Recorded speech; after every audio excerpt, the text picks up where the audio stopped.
You ready? Yeah. Okay, so the HISD Board of Managers exit criteria. Okay, criteria number 1. This is what was put on here.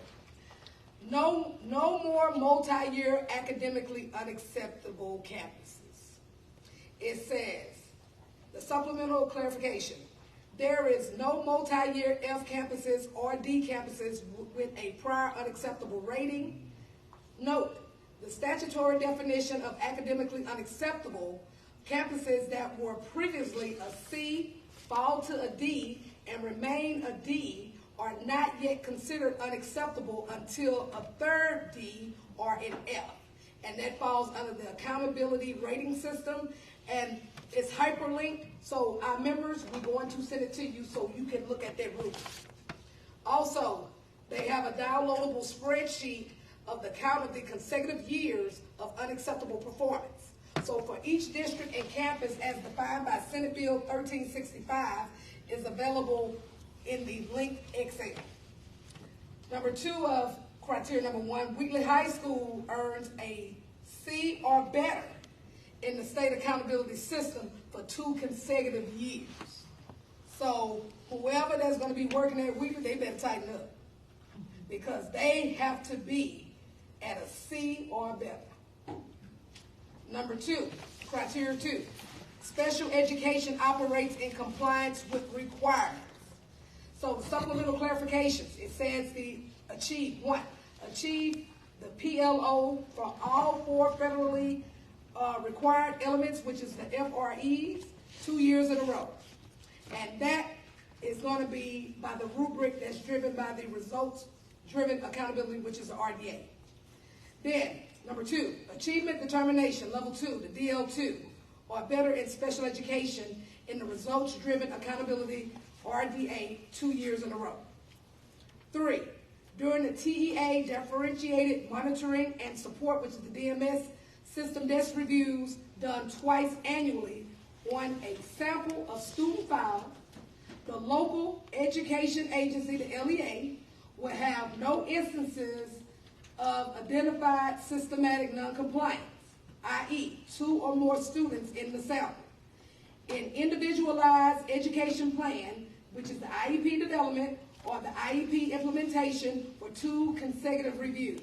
And this will fall under the DSM rubric, which will be page 4 and 8 through 9. Then it talks about the additional information on the systematic noncompliance is the cynical monitoring report, and that is the other rubric. So it talks about the LEAs with both pre-finding corrections of noncompliance for 2 or few students, i.e. individual level, and verification of prongs 1 and 2 by pre-finding corrections. Deadlines do not require a corrective action plan, which is a CAP. However, LEAs with an individual level of noncompliance for 2 years or fewer students that has not been corrected by the pre-finding correction deadline, or LEAs with a systematic level of noncompliance, i.e. more than 2 students, require a CAP, which is a corrective action plan. Last criteria, number 3, the board procedures meet a focus on students that is consistent with high-performing governing teams. The supplemental clarification, using the Lone Star Governance Continuous Improvement Framework rubric, which they call the LSG.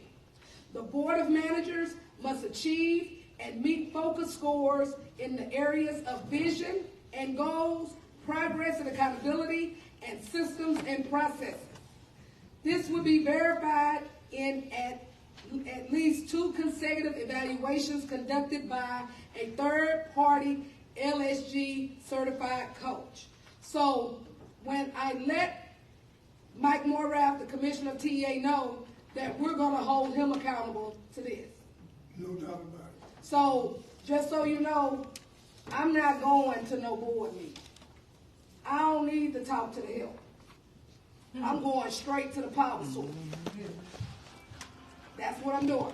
But I also shared with Commissioner Morath, you know me with my messy self, why I got the background check on the superintendent. This man is problematic, y'all. What?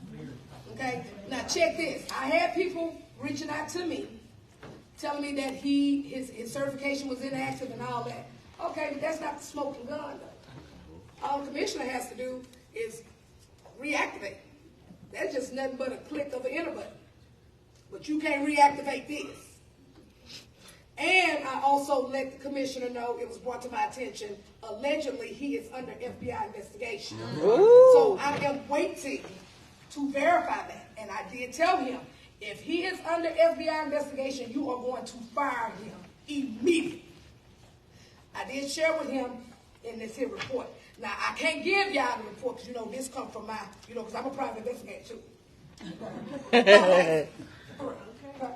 I'm in the talent organization. I can get all the tea. So, we got news and notables on Mike Miles, born September, not giving the date, the year 1956. I got all his property addresses in Colorado Springs.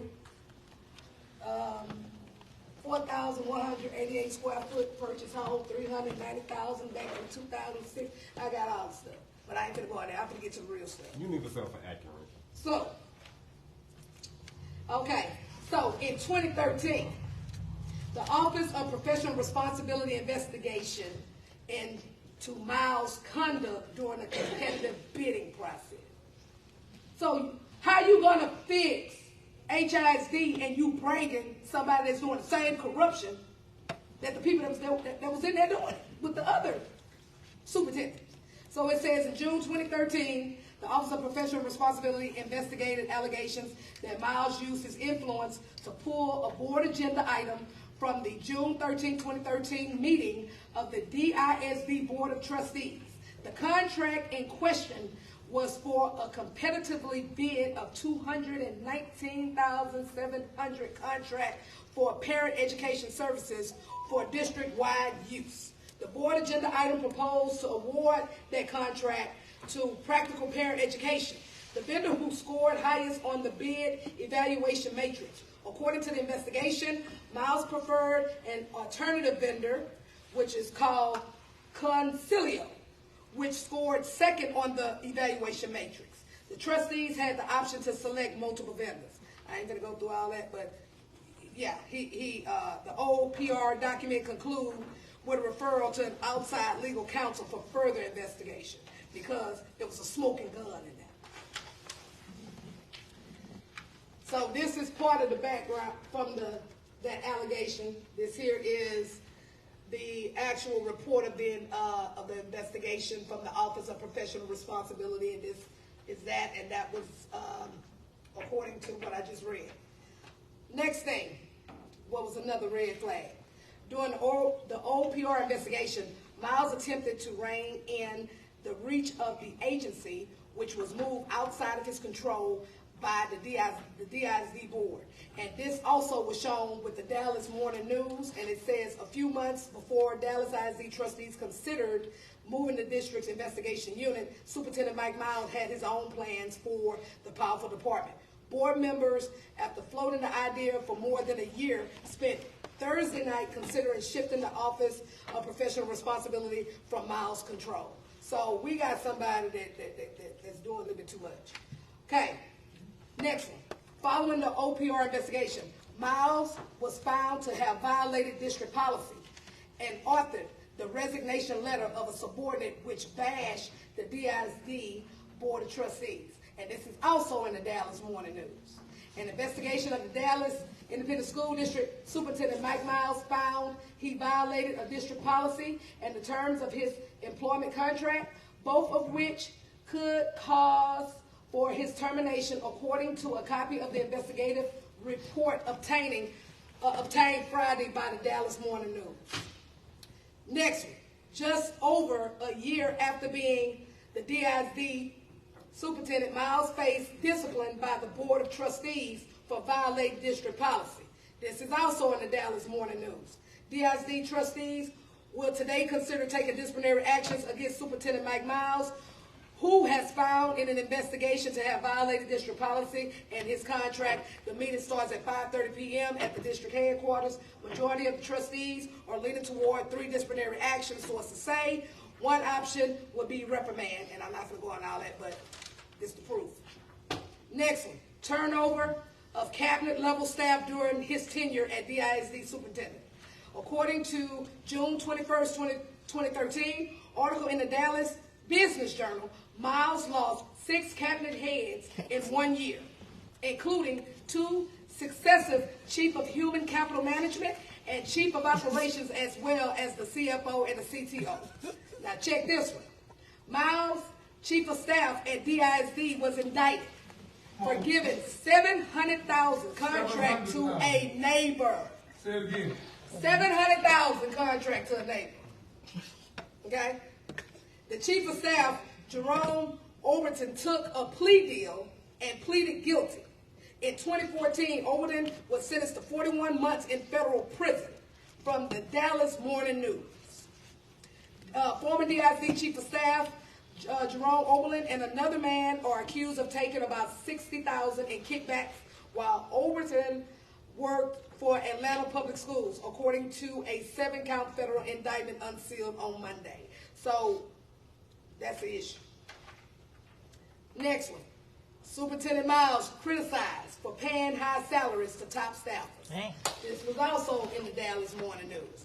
Miles said that the communication chief, $185,000 salary, and the $220,000 salary for the chief operation officer were comparable to pay in other large urban districts and what it takes to hire nationally recognized professionals. He said, "I'm bringing in 2 people I trust." Miles said in an interview with the news media Saturday, "Most people understand that. They are not my friends. I have never had coffee with any of them either." Okay, first of all, if I'm going to deal with people I trust, that means you my friend. For real. So you tell that somebody with a GED that don't even have one. How about that? Okay.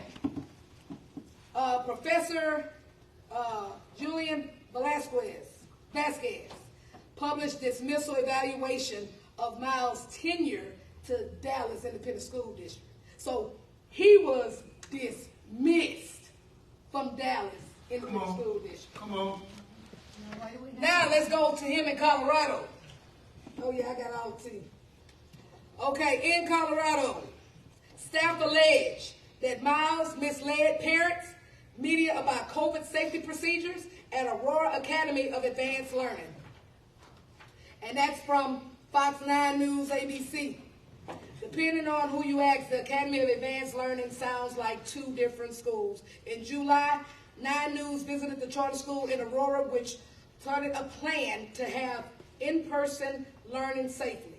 At the time, Principal Linda August said that in addition to strict cleaning protocols, classes above kindergarten would be splitting up into 2 groups, capping at max of 10 people. Not following COVID procedures. Then, Miles called police to remove a Dallas ISD trustee from school campus. So this was on October 13, 2014, to ask Miles about why he had recently reassigned 13 staff. According to an article on ABC 8's website, Nuttall was rebuffed by Miles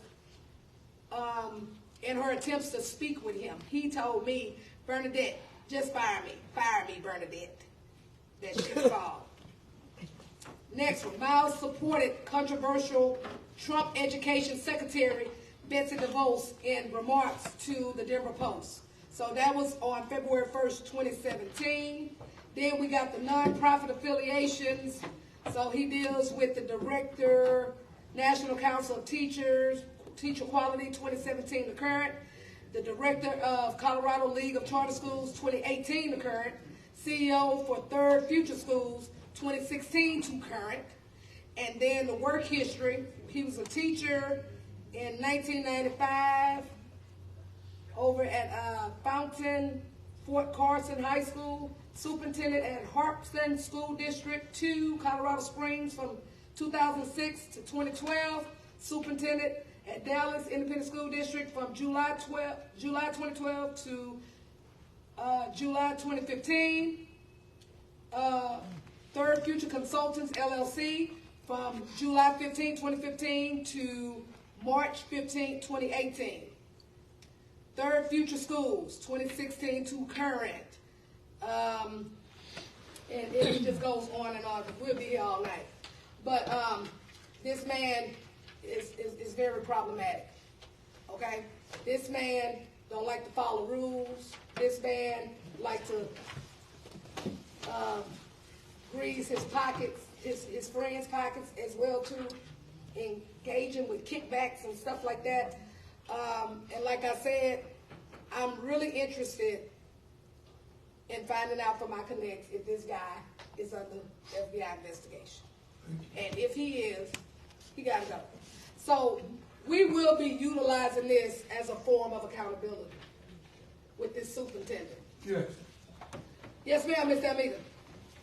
Isn't he the same one that created charter schools in Dallas? He was part of it. He was part of it. And like I said again, I'm sorry? If he's interested in charter schools, then we have HISD public schools. Is he trying to do that here? Well, again, that's what the plan, in my opinion, that's what the plan is. But in order for that plan to deter, they need to meet the expectations of that exit matrix. They got 2 years, and the rubric is there, so they know what they have to do. That explains the reason why they're making folks to reapply and stuff, even including the principals. And they only doing that with our black schools, the ones that's failing. Black and brown. Black and brown, that's failing, absolutely. So again, we gotta keep our pulse on this, and we're definitely going to continue to keep our pulse on it. Yes, ma'am. You said that you would be giving recommendations to this exit plan to Murad? I need questions. Okay, so I have a question. You gotta write it down so I can give it to him. Well, it's simple, and I will write it down or email it in formal capacity. So why isn't there a cap requirement for criteria number 1? So a school, if they're low performing consecutively, then we should have some type of corrective action for that school before dismissing them altogether. Right. So I think that if you're going to have that criteria number 2, it should also be applied to number 1. And please send it to me so we can add that as a recommendation. Yes. Someone correct me if I'm wrong, but with the work that we've done for Save Our Schools Houston, with Bill and Houston and other organizations, we found out that the takeovers that have taken place in the state of Texas, they actually are doing worse than when they took over the ISDs. The money is not being accounted for. The graduation rates are a lot lower, and the state says that they have to shift it back over to a elected council, I believe, after 36 months if there's no improvement made. Mm-hmm. So who's going to make sure they're enforcing that law? Because that's on the books. And furthermore, when we're talking about chartering off schools, they tried to close those 10 schools over the last 4 years. They were going to create those partnerships, those charters. Look out for Greg Abbott trying to repeal the property taxes, because that's what pays for our schools. So if we want to protect public education, we have to make sure that we're looking at this from an all of the above strategy. And I definitely agree with that. And so, and this is why this space has been created, to have direct contact with our organization, with the commission. I'm only bringing a certain group to come with me up there, okay? Because as you can see, he didn't want to talk to nobody. He didn't want to talk to nobody. But for some reason, he want to talk to me. He don't got a choice, because we going to hold him accountable. That's right. To this. That's right. And that superintendent going to be held accountable to this. When I have to turn around and fire up them schools, when them kids over there acting a damn fool, over there fighting and doing all that kind of stuff, I'm telling you now, I'm going to hold them just like we did when they had a board there. And I'm going to ensure that the commissioner get it on his personal cell phone so the school district can't sweep it under the rug. And if the commissioner don't do what he's supposed to do, then we're going to fire him up. And I let him know that. I let him know right off the rip, and you can have this on the Hood News, because one thing I say, anything I say once, I say it twice. I told him I walk with the hammer and the nail. And if you don't do what you're supposed to do for our children, That's right. I'm going to nail you to the cross and they're going to be calling you Jesus. Okay? And I meant that. So now we're going to go to the next item, and this is an open forum for candidates. We're going to give you 2 minutes to explain your platform, and then once that is done, then we'll vote for adjournment. So any candidates? Richard, hit the timer. 2 minutes. I know it's been a long evening. I'm going to try to take up less than 2 minutes. My name is Chris Hollins. I'm running to be your Houston City Controller. It was the honor of my lifetime to serve as your county clerk, to fight to protect democracy, to bring voting rights and access to Houston and Harris County during the pandemic with innovative services like drive-through voting and 24-hour voting. Not only do we have the ability to run that large organization, not only do we have the vision to fundamentally transform the culture of government bureaucracy, but we had the courage to stand up and fight Greg Abbott and Ken Paxton when they came to attack Houston. We remain under attack, and so we have to continue to fight. And as your next chief financial officer, I will fight every single day to ensure that this is a city that is effective and efficient in serving you, to make sure that we are investing in you and your family and your neighborhoods and every Houston neighborhood. And not only will we do that, but we will turn the office into Houston's chief innovation office, so that we are bringing new ideas every single day so that we can serve you in a way that is better. That is my promise to you. I'm asking for your vote November 7th. Chris Hollins for your city controller. Thank you.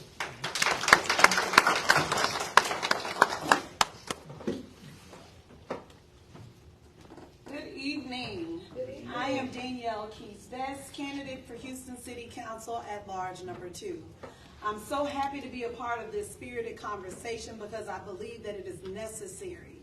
It's a coincidence that I'm here with the Texas Coalition of Black Democrats because I'm running for a bigger, better, and best Houston, BESS Houston, going big in our collaborations, or coalitions we may call it, and getting our communities better. I'm the daughter of persons who were raised in the segregated South of this state. And my father was born in 1938 and 1948. And they made sure to transfer the knowledge and the processes that were utilized to bring us to civil rights. But we always have to be reminded that the fight is not over, nor is it near done. And so it is important to pass the torch to persons who can keep the fire burning. I am proudly endorsed by Reverend Jesse Jackson Sr., who is supporting my campaign, but I have been in grassroots campaigns for the last 20 years. So this is not an introduction to the process, but I am hoping to better serve in this process. I'm not running to be cute. I'm running to get in the mud, to serve from the ground up, to bring the top down to the people. So again, I would love to earn your vote and your support. I am Danielle Keys, the best candidate for Houston City Council at large number 2.